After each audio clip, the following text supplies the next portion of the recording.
When we last left the story, the truth had finally broken free. DNA proved what Daniel Price had been saying for 30 years. He was innocent. The man who stole Angela Carter's life was not her ex-boyfriend, but a handyman named Thomas Hale. But by the time investigators pieced it together, Hale was gone, vanished, and the nightmare was about to begin all over again. The manhunt stretched across state lines. Hale had been on parole, yet his parole officer admitted he hadn't checked in for weeks. His truck was found abandoned with the keys still in the ignition, as if he had walked away and never looked back. Tips flooded in from everywhere. Some claimed he was working under a false name in Alabama. Others swore they saw him at a gas station in Georgia.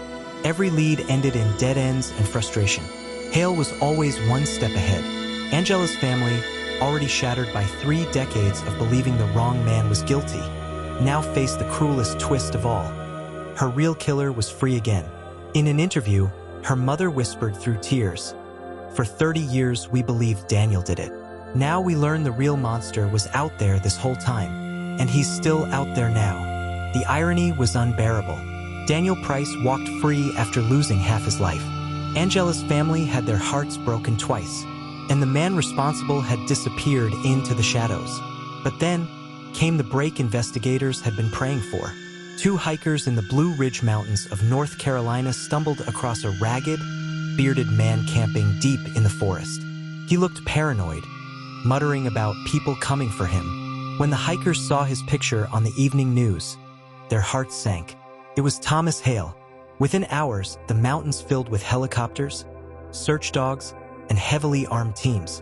For 2 days, officers swept through cliffs and dense woods.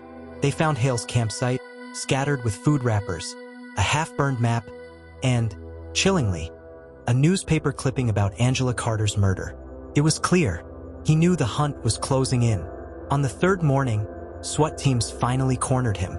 Hale stood at the edge of a rocky bluff, the valley sprawling beneath him. Officers shouted commands, "Hands up! Don't move!" For a moment, it seemed like he would surrender. His hands rose slowly, trembling. But then, he began to laugh. Witnesses said he shouted down at the officers, his voice echoing off the rocks. "You'll never take me back. Not after 30 years of freedom." And before anyone could move, he stepped backward. In one chilling instant, Thomas Hale threw himself off the cliff. The fall was final. The man who had stolen Angela Carter's life, and 30 years from Daniel Price, ended his own in a single step. There would be no trial, no jury, no verdict, only silence. But in that silence, some called it justice. After all, Hale had given the town the only confession they would ever receive. Daniel Price, though free, could never reclaim what was stolen from him. Yet weeks later, he stood with Angela's family at her gravesite, laying flowers side by side. Not in anger, not in bitterness, but in remembrance of the woman whose life was cut short, and of the truth that had taken so long to surface. The story of Angela Carter is more than a case. It is a warning. 3 decades of lies. 1 wrongfully imprisoned man. 1 grieving family. And 1 killer who chose death over facing his crimes. Justice was delayed. Justice was denied. But in the end, justice came. Because even after 30 years, the truth still found its way out of the dark. Thank you for watching, and don't forget to click the like button, comment below, and follow.